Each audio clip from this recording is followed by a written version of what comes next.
생기겠어? 하는 마음으로 살다가 막상 그런 기야말 일이 제게 일어나고 나니 마치 큰 교통사고를 당한 듯 충격이 오래 가더군요. 그래서 마음이 남아 정리해 볼 겸 이렇게 사연을 보냅니다. 저는 반도체 회사를 다니는 평범한 직원으로 조금 특이점이 있다면 출장이 잦다는 거였습니다. 출장지는 주로 중국이나 베트남 등 멀지 않은 아시아권 나라들이었죠. 짧게는 며칠, 길면 몇 달을 타국에 나가 있어 딸과 아내 둘만 집에 남겨두는 일이 잦았습니다.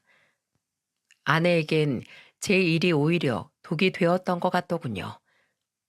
거의 모든 시간 혼자서 독박 육아를 하다 보니 아이를 낳은 후 얼마 되지 않아 우울증이 찾아온 것이죠.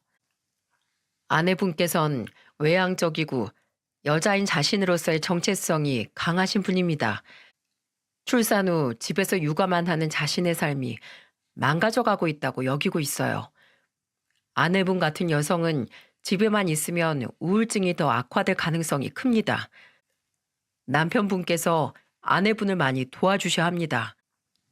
2살 배기 소연이를 옆에 방치해둔 채 하루 종일 멍하니 창밖만 바라보는 아내를 보다 못한 제가 정신건강의학과 병원에 데려갔을 때 의사가 저를 따로 불러 넌지시한 말이었습니다.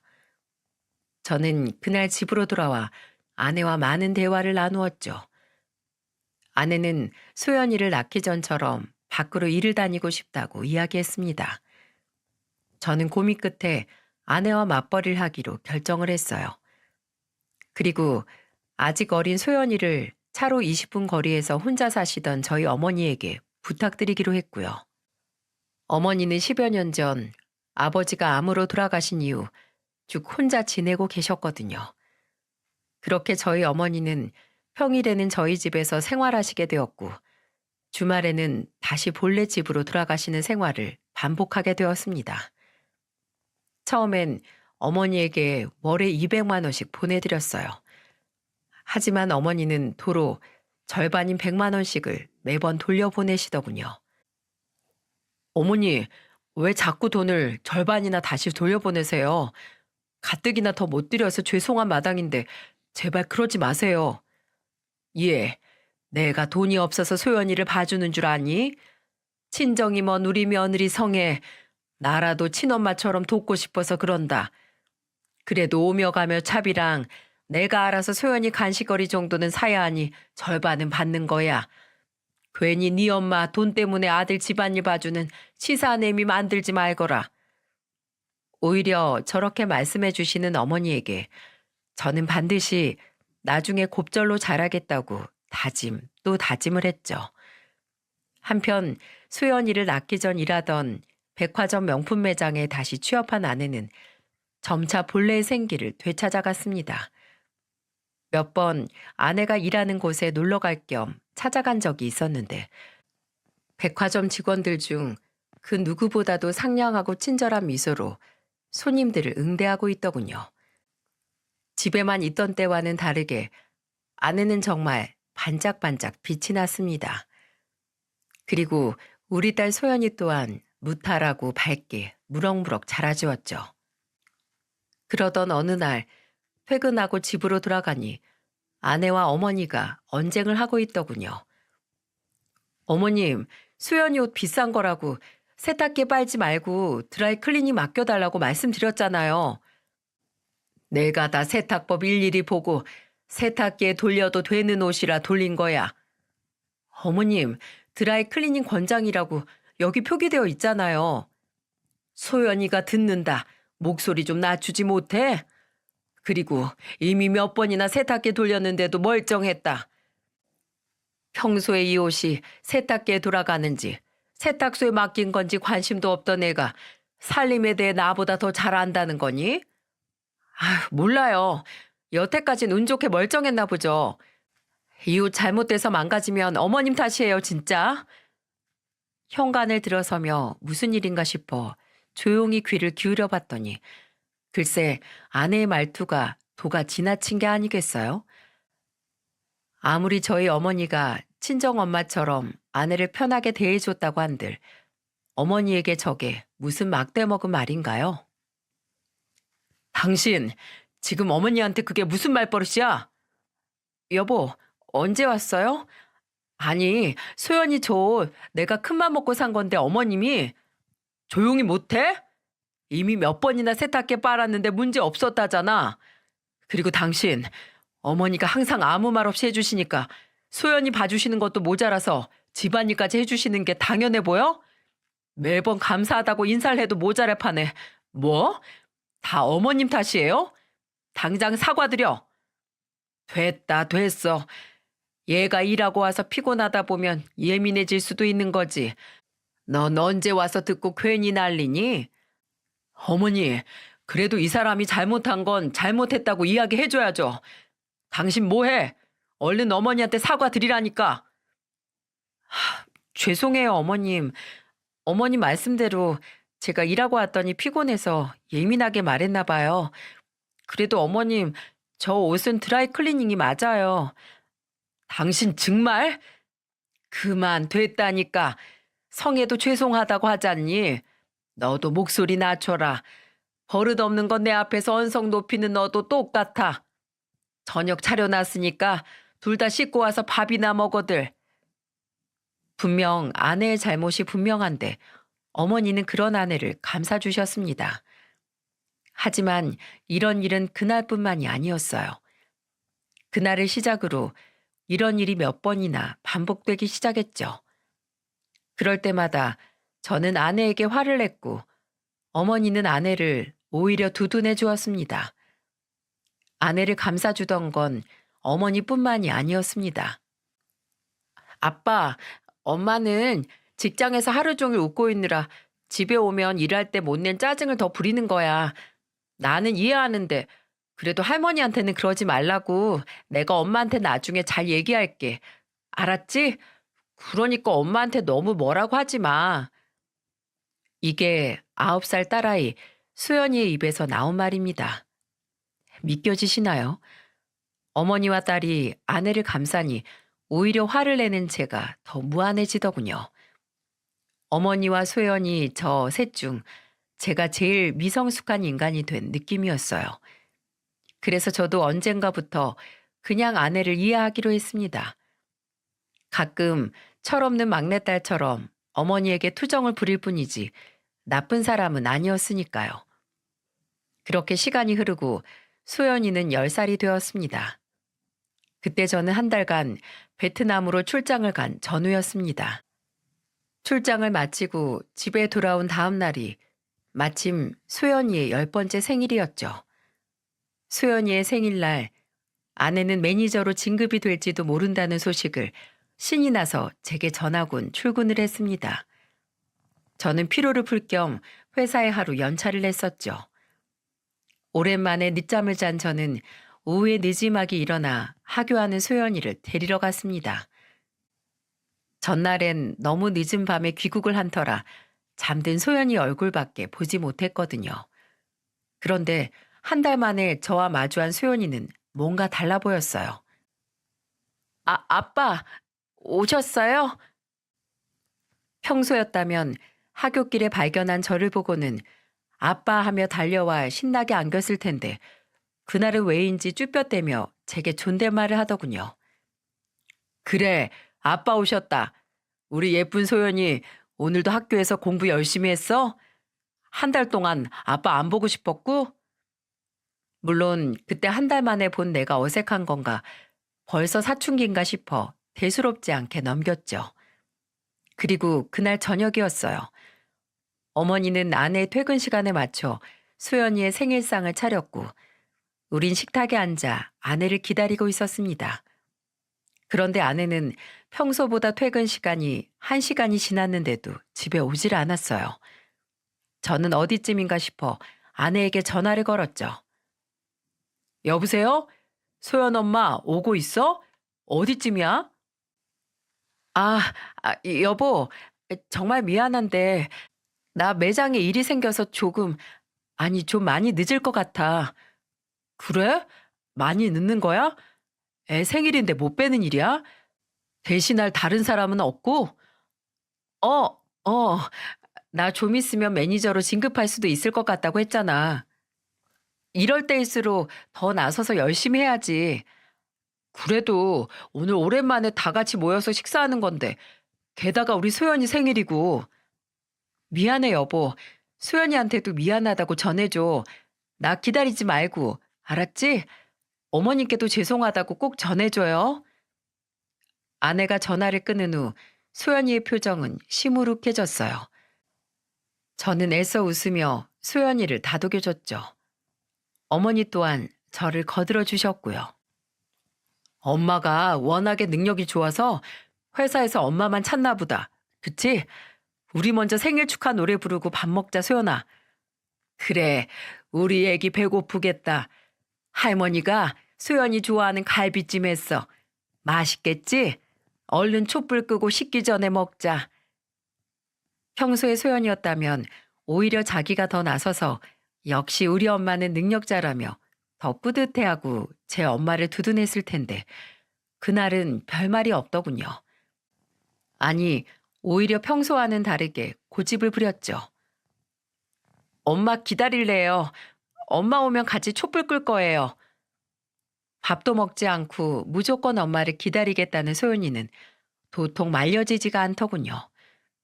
평소 그러지 않던 애가 한 번 고집을 부리니 저도 어머니도 어쩔 줄 몰라 했습니다.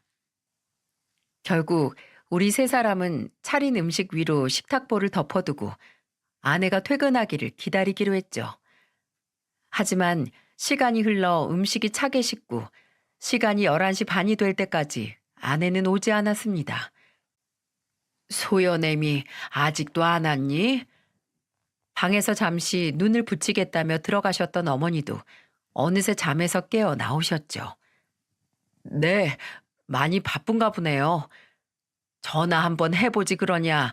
소연이가 저렇게 기다리는데 이미 해봤는데 안 받더라고요.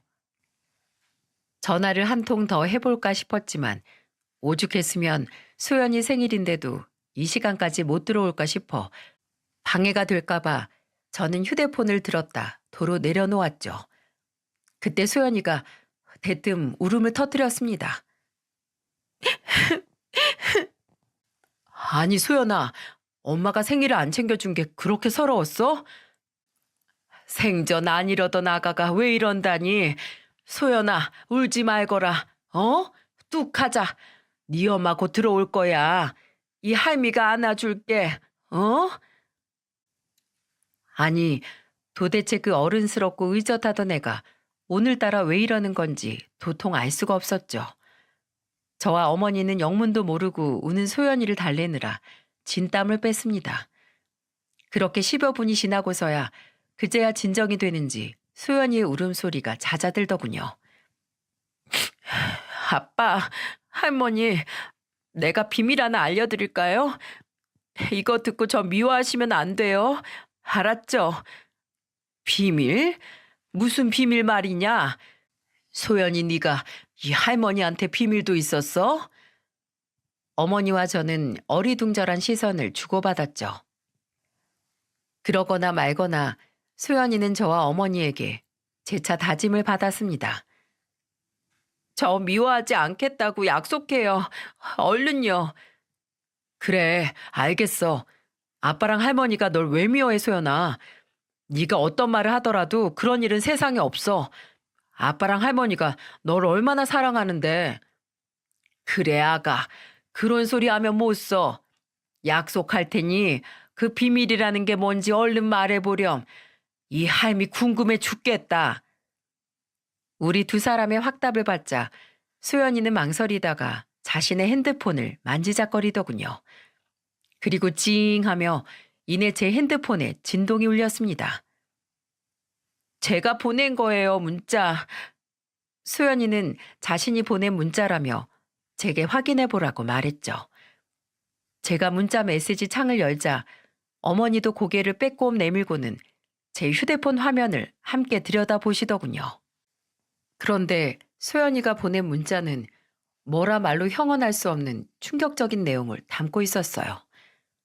헉 하고 얼마나 숨이 턱 막혔던지 저는 순간 제 숨이 너무 놀란 나머지 멎어버리고 만 줄 알았어요. 어머니 또한 아니 이게 다 뭐냐?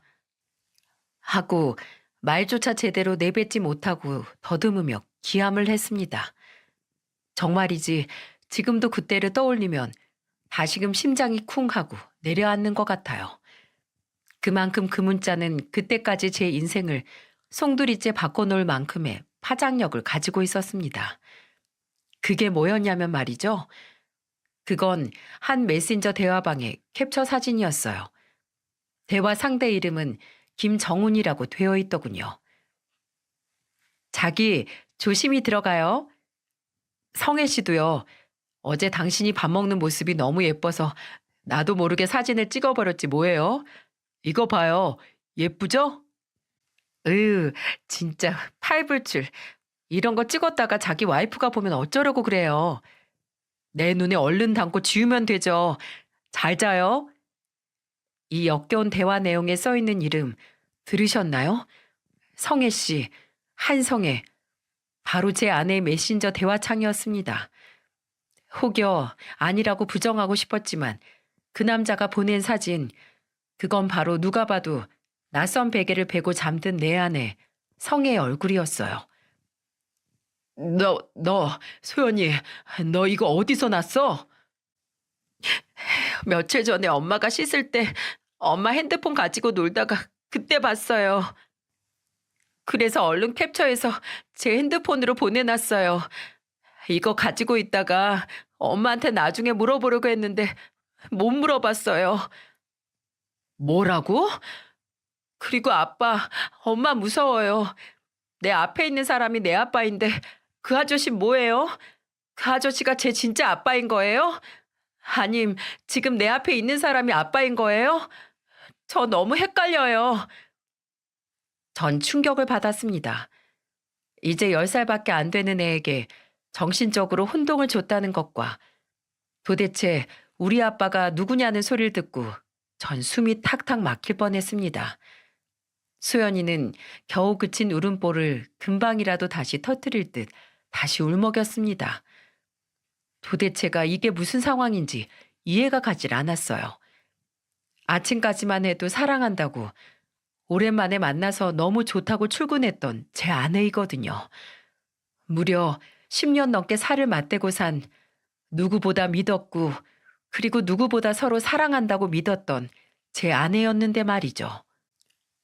어머니도 꽤나 큰 충격을 받으셨습니다. 이게 다 무슨 일이냐?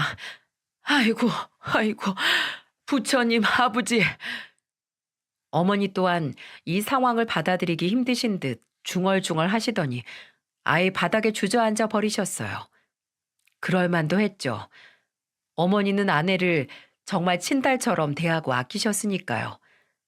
소연이는 그런 저와 어머니를 보며 더욱 겁에 질린 듯 속사포처럼 질문을 내뱉기 시작했어요. 아빠, 할머니, 당신은 부부끼리 하는 말이라고 그랬잖아요.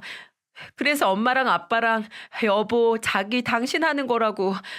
근데 엄마랑 이 아저씨는 왜 당신 해요? 아빠, 나 진짜 아빠 딸 아니면 어떡해요? 이 아저씨가 제 아빠면 어쩌죠? 엄마가 이 아저씨한테 사랑한다고 하잖아요. 아빠, 할머니, 저 버리실 거 아니죠? 제가 진짜 아빠 딸이 아니어도 저 버리고 어디 갈 거 아니죠? 할머니, 나 계속 할머니 손녀 해도 되는 거죠? 거의 울부짖음에 가까운 소연이의 말을 들으니 그제야 잠시 나갔던 제 정신이 도로 돌아오더군요. 지금 제일 큰 상처를 받은 사람은 저와 어머니가 아니었던 겁니다. 바로 내 눈에 넣어도 절대 아프지 않을 것 같은 세상에서 제일 사랑하는 내 딸 소연이었던 거예요. 나이에 비해 어른스럽고 조숙했다고 하지만 소연이는 아직 10살짜리 어린애였습니다. 어른들의 말을 곧이곧대로 믿을 수 있는 순수한 나이였죠. 소연이는 아내와 상간남의 메신저 내용을 보고는 상간남이 자신의 친아버지가 아닐까 싶어 혼자 마음을 졸였던 거였어요. 저는 그날 낮 저에게 쭈뼛대며 어색한 존댓말을 쓰던 소연이를 떠올렸어요. 가슴이 미어졌습니다. 그런 것도 모르고 대수롭지 않게 넘겼던 제 자신이 정말이지 너무 미웠어요. 어머니 또한 뒤늦게 정신을 차리고 흥분한 소연이를 꽉 안아주셨습니다.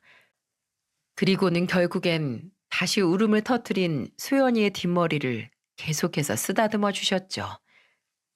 아이고, 아이고 내 새끼, 우리 강아지. 그동안 혼자서 얼마나 마음고생이 많았을까. 아이고, 이 딱한 거, 이 할미한테라도 말을 하지. 누구한테 말하지도 못하고 이 착한 것이 얼마나 속으로 끙끙 앓았겠어. 할머니, 울지 마라, 울지 마. 왜 네가 내 손녀가 아니야? 네가 태어났을 때부터 네 애비를 꼭 빼닮았다고 내가 얼마나 좋아했는데. 정말요? 저 정말 할머니 손녀 맞아요? 저 정말로 아빠 딸 맞아요? 그럼 말해 뭐해. 너는 누가 뭐래도 네 아빠 박용현이 박씨 가문 핏줄이야. 누가 아니라고 하거든 이 할미한테 데려와라. 내가 아주 그냥 요절을 내버릴 테니까. 그러니까 아가, 우리 아가 울지 말어. 어? 네가 우니까 이 할미도 눈물이 난다 이 녀석아. 다행히 어머니의 말씀처럼 수연이는 정말로 제 딸이 맞았습니다. 친자 검사 따위에 쓸데없는 확인도 필요 없었어요. 왜냐고요? 소연이는 그저 옆을 지나치는 생판 모르는 사람이 봐도 제 딸이구나 할 만큼 저와 붕어빵이었거든요. 눈썹과 눈의 모양, 두툼한 콧볼, 살짝 말려 올라간 입술 끝까지 어느 한 군데도 저를 닮지 않은 데가 없었죠. 소연이의 말에 속이 많이 상하셨는지 결국 어머니도 함께 눈물을 보이시더군요. 그 모습을 보니 제 안에선 이제 분노가 치밀어 오르기 시작했어요. 이년이 감히 내 딸을, 세상 어디에 이렇게 착한 애가 있다고 이런 천사 같은 소연이를 울려? 이렇게 어린애 가슴에 큰 생채길래? 감히 더럽게 바람을 펴서 내 딸 눈에 눈물이 나게 만들어? 참 웃기죠. 그동안 신경조차 쓰지 않았던 아내 행적들이 아내의 바람을 알게 되자 그제야 의심이 되더군요. 브랜드에서 자체 연수를 시킨답시고 너무 자주 열린 워크샵, 그에 따른 아내의 잦은 외박, 일을 한다며 평소 연락 두절이 되는 건 예사고 계속해서 늦어지는 귀가 시간과 제가 출장을 갔을 땐 더욱 잦아지는 매장 직원들과의 회식까지. 최근 들어서는 원래도 그랬지만 평소보다 더 화려하게 꾸미고 사들이는 옷까지도 다양해졌었죠.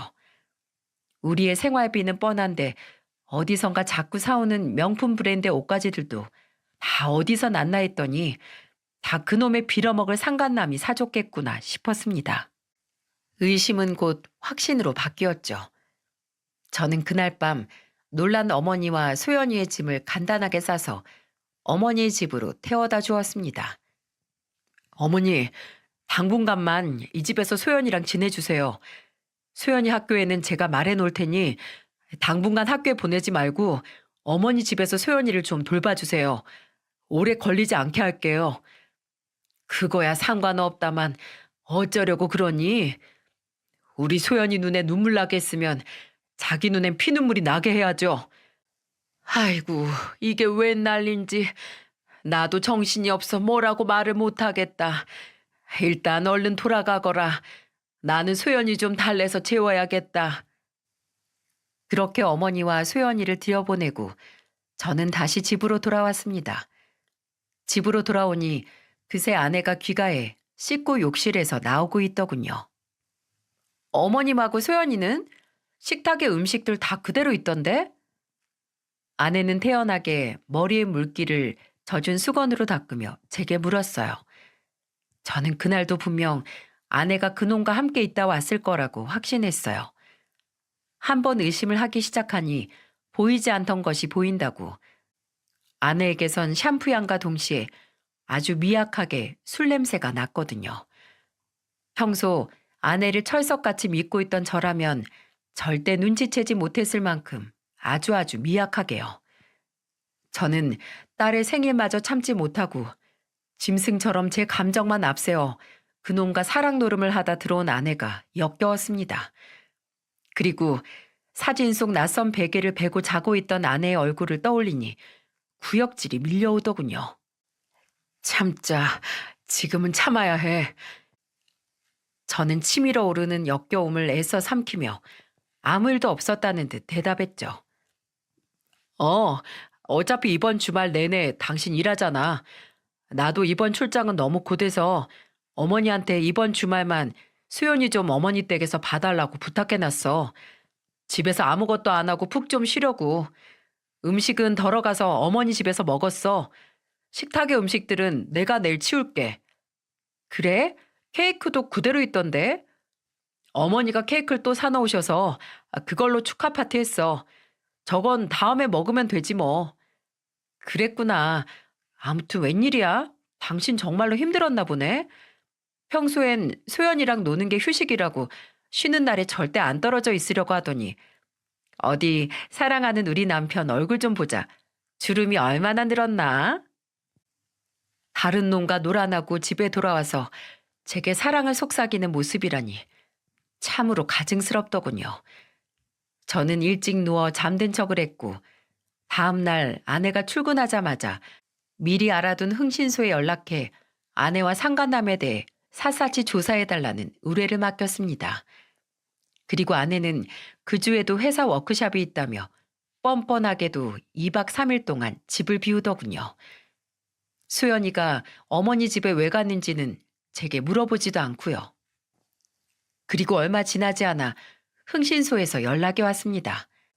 흥신소 직원들이 제게 건네준 자료를 넘기다 보니 참, 아주 기가 차더군요. 상간남은 아내와 나눈 메신저 대화에서도 나와 있었듯 멀쩡한 가정이 있는 유부남이었어요. 골프 용품점을 운영한다는 그놈은 아내가 일하는 명품 매장의 VIP 손님으로 8개월 전 아내와 처음으로 바람을 피기 시작했답니다. 아내 상간남이란 그놈 아주 한심한 놈이더군요. 제 손으로 이룬 건 하나도 없고 조금 반반한 얼굴로 꼬신 와이프의 돈을 가지고 가게도 차리고 실컷 불륜도 저지르며 되는 대로 사는 그런 천하의 망난이었어요.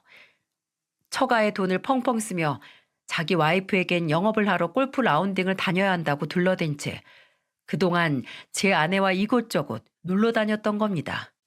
만날 거면 제대로 된 놈이나 만날 것이지 싶은 마음이 들었다가 그건 아주 잠시뿐이었어요. 바람을 피우는 놈이나 그런 놈의 사탕 발림에 넘어간 제 아내나 똑같은 연놈들이란 생각이 들었거든요. 저는 흥신소 직원이 알아낸 그놈의 와이프에게 그날 바로 전화를 걸었어요. 여보세요? 안녕하세요. 안효진 씨 되시죠? 그런데요, 누구세요? 단도직입적으로 말씀드리겠습니다. 저 당신 남편 김정훈 씨와 바람 피우고 있는 한성애 씨 남편 되는 사람입니다. 뭐라고요? 누가 바람을 펴요? 댁 남편분과 제 아내가 8개월 동안 바람을 피우고 있었습니다. 안효진 씨 댁에서 차려주신 그 골프 용품점에서 번 돈, 그리고 안효진 씨가 만들어준 신용카드로 제 아내에게 명품 옷이니 가방이니 펑펑 사다 바쳤더군요.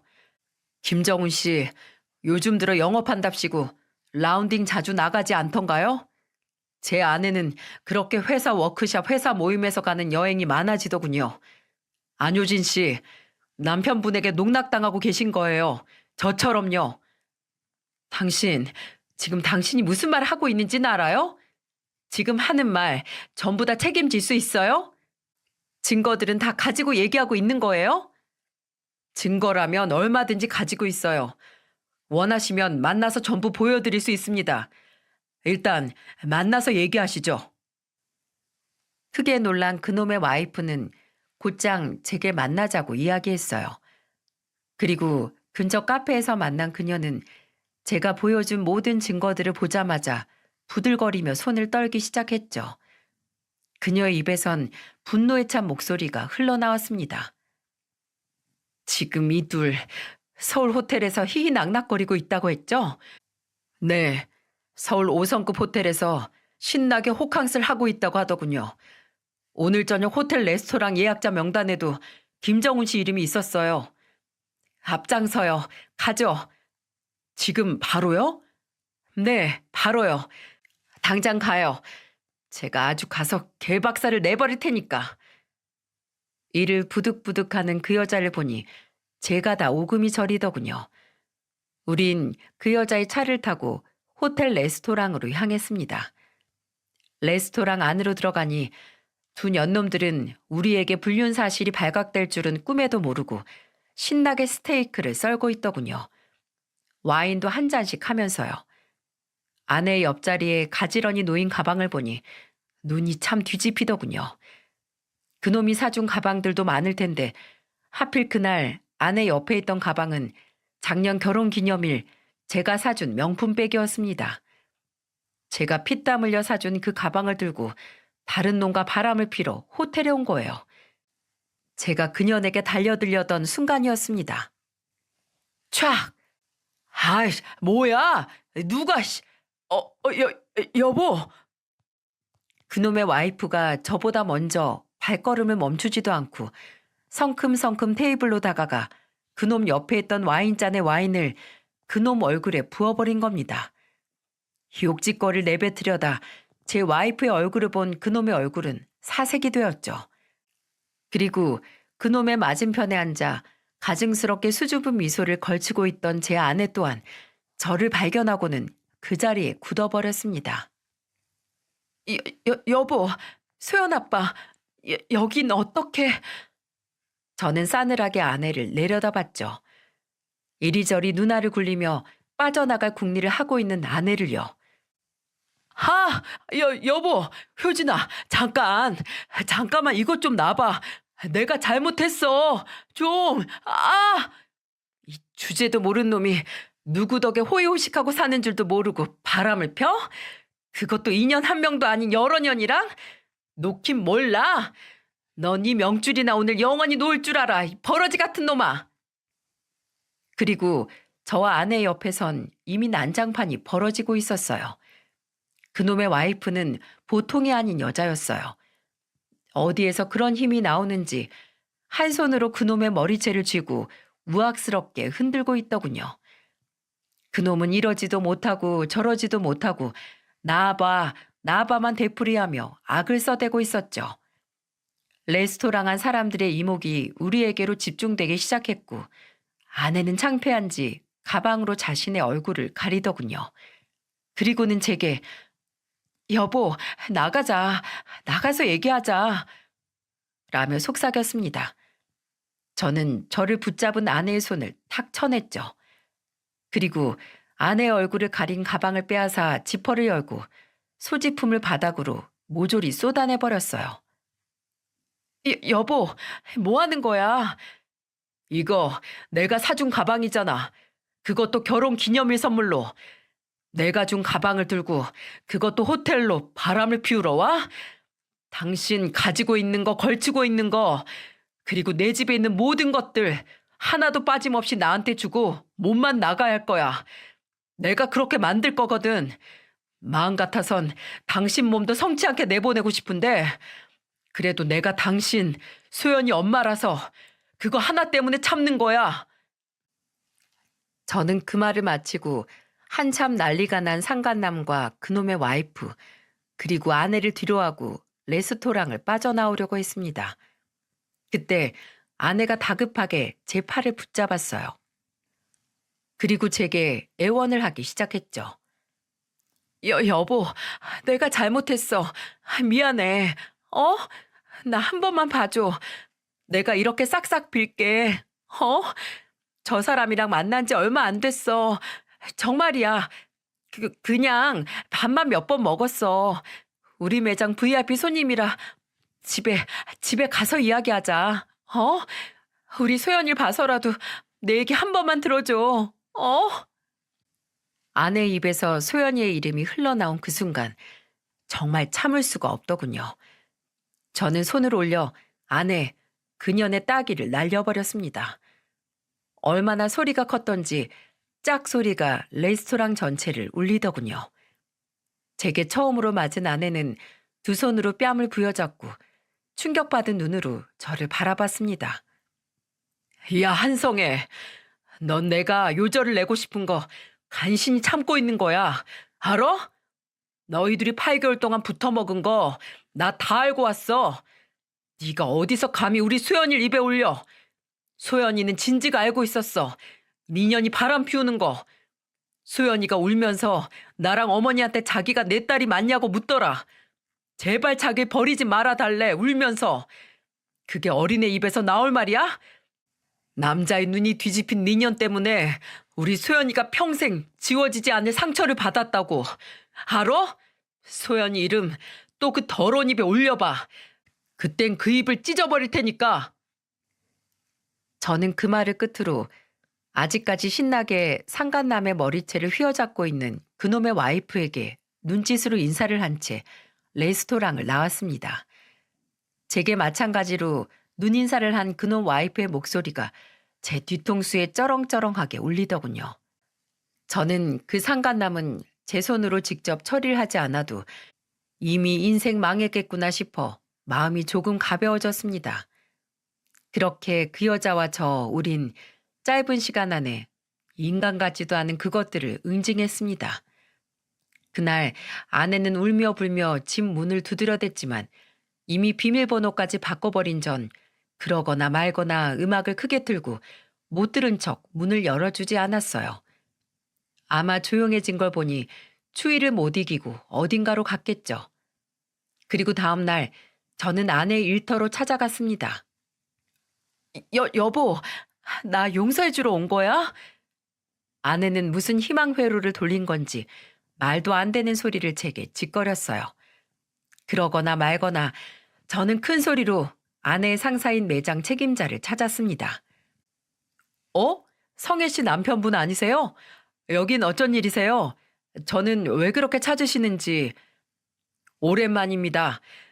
매니저님, 말씀드릴 게 있어서요. 이 사람 이번에 매니저님 후임으로 매니저로 올라갈 것 같다고 하던데 정말인가요? 네? 아, 맞아요. 아마 별다른 일이 없으면 그렇게 확정될 것 같아요. 그 별다른 일 제가 알려드리려고요. 네? 여보, 지금 뭐 하는 짓이야? 아무리 내가 잘못했어도 그렇지. 여긴 내 직장이야. 그만 못해? 제가 무슨 이야기를 할지 눈치챈 듯 아내는 다급하게 저를 만류했습니다. 어떻게든 저를 억지로 끌어내려고 했죠. 저는 꿈쩍도 하지 않고 매니저에게 말을 이었습니다. 여기 VIP 고객 중에 골프용품점 운영하는 김정훈이라고 있죠? 그놈하고 제 아내하고 불륜 관계입니다. 확인은 그 사람 와이프를 통해서 하든 그놈 골프용점으로 하든 알아서 하시고요. 철저하게 공사 구분해서 고객으로 관리해야 할 사람을 이런 격식 있는 명품관에서 매니저로 올린다는 게 말이 됩니까? 아니, 매니저를 떠나서 이런 사람은 직원으로도 두면 안 되지 않나요? 만약 이 사람 여기서 계속 일하게 한다면 저 이 내용 그대로 온라인 커뮤니티에 올릴 겁니다. 손님 꼬셔서 꽃뱀 짓을 하고 다닌 여자를 자르지도 않고 그대로 고용하고 있는 브랜드라고요. 여보, 꽃뱀이라니. 무슨 말을 그렇게 심하게 해. 어? 매니저님, 저 말들 사실 아니에요. 정말이에요. 이게 무슨 소리지? 한성희 씨, 나 좀 당황스럽네. 아니라는 게 뭐가 아니라는 거야? 저 말들 전부가 다 성혜 씨 남편 거짓말이라고? 아니요. 그게 전부 다 거짓말이라는 소리는 아닌데요. 그쵸. 자기도 양심이라는 게 있으면 제 말이 전부 거짓말이라고는 말하지 못하겠죠. 우물쭈물하며 매니저에게 아무 말도 못하고 있는 아내에게 비웃음을 지어준 뒤 저는 집으로 돌아왔습니다. 집으로 돌아온 전 아내 이삿짐 센터를 불러 아내의 짐을 싹 빼버렸어요. 강원도 섬마을에서 식당을 하고 있는 제 장인 장모의 집으로 아예 보내버렸죠. 당연히 영문도 모르고 아내의 짐을 받게 된 장인 장모님은 놀라서 아내에게 전화를 했겠죠. 아내는 평소 무척 엄했던 장인어른에게 차마 사실대로 말하지 못했을 겁니다. 왜냐하면 장인어른께서 제게 전화가 왔거든요. 저는 자초지종을 하나도 빠짐없이 장인어른에게 얘기해드렸고 장인어른께선 말문이 막힌 채 그저 미안하다는 말을 남기고 전화를 끊으셨어요. 두 분 다 참 좋은 분들이셨는데 죄송한 마음이 컸지만 그래도 어쩌겠어요. 두 분께 죄송한 마음은 죄송한 마음일 뿐 수연이에게 평생 안고 갈 상처를 준 아내는 절대 용서할 수 없었으니까요. 당연한 수순으로 아내는 직장에서 잘렸습니다. 인터넷에 글을 올릴 거라던 제 말에 자신에게까지 피해가 올까봐 지레 겁을 먹은 매니저가 직접 제게 연락을 했더군요. 그냥 잘린 것도 아닌 아예 그 브랜드와 백화점에 소문이 퍼져 백화점과 명품관 업계엔 두 번 다시 발도 붙이기 어려울 거라는 말을 전하더군요. 자신들의 매장과는 아무런 상관이 없으니 부디 인터넷에 글을 올리지 말아달라는 간곡한 부탁과 함께요. 그 다음 저는 아내에게 이혼 소송을 걸었습니다. 그리고 그 상간남에게도 위자료 소송을 함께 걸었죠. 그리고 아내 또한 상간남의 와이프에게 위자료 소송이 걸렸더군요. 아마 저보다 훨씬 위력이 센 변호사를 그쪽에선 고용했을 테니 어마어마한 위자료를 물게 되었을 거라고 생각합니다. 처절하게 무너진 아내는 소연이와 어머니가 머물고 있는 어머니의 집으로 줄기차게 찾아왔어요. 물론 한 번도 문을 열어주진 않았지만요. 그러던 어느 날 어머니의 집 근처에서 퇴근하던 저를 무작정 기다리던 아내와 결국 마주치고 말았습니다. 여보, 소연 아빠, 잠깐만 나랑 얘기 좀 해. 어? 난 당신이랑 할 말 없어. 소름 끼치게 내 몸에 손대지 마. 여보, 당신 우리 아빠 알잖아. 어?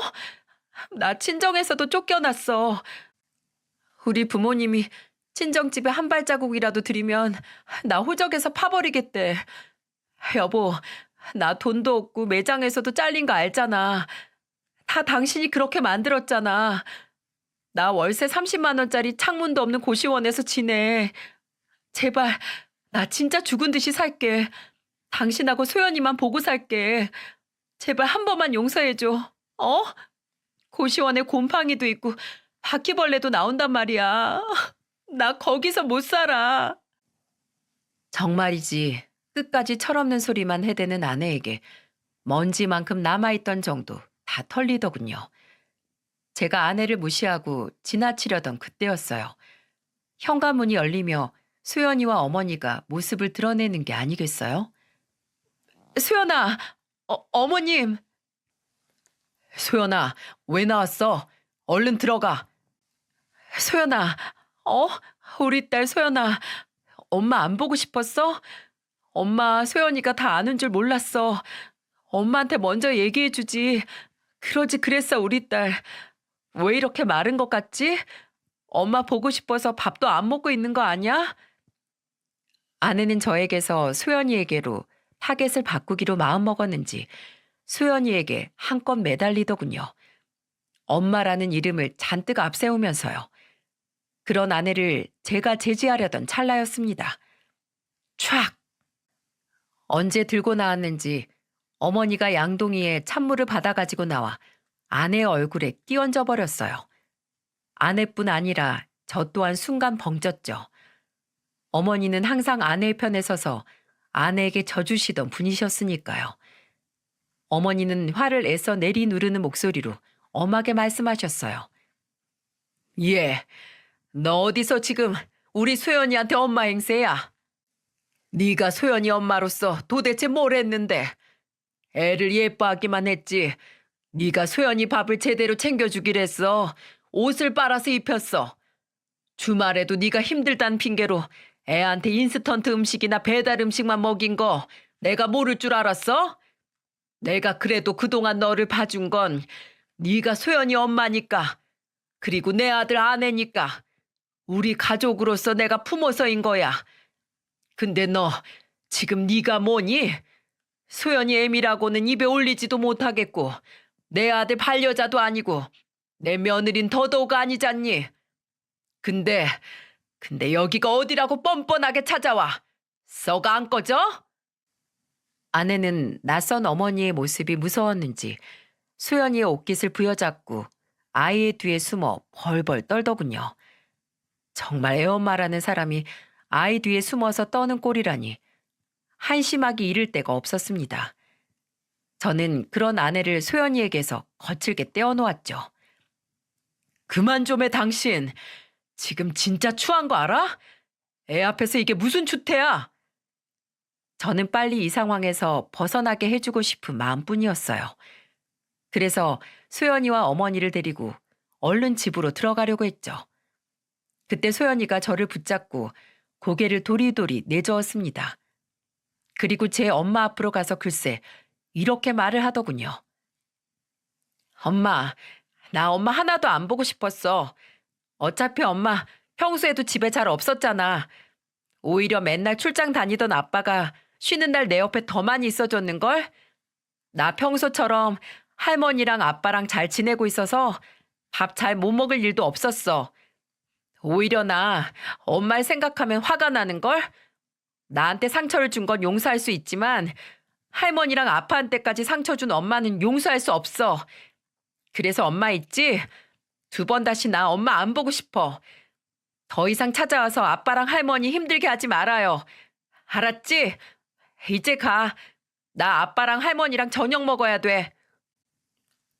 야무지게 촌철살인을 한 소연이는 말을 마친 후에야 저와 어머니의 손을 이끌고 집으로 들어가더군요. 소연이의 손에 이끌려 어머니의 집으로 들어가는 동안 아내를 힐끔 쳐다봤습니다.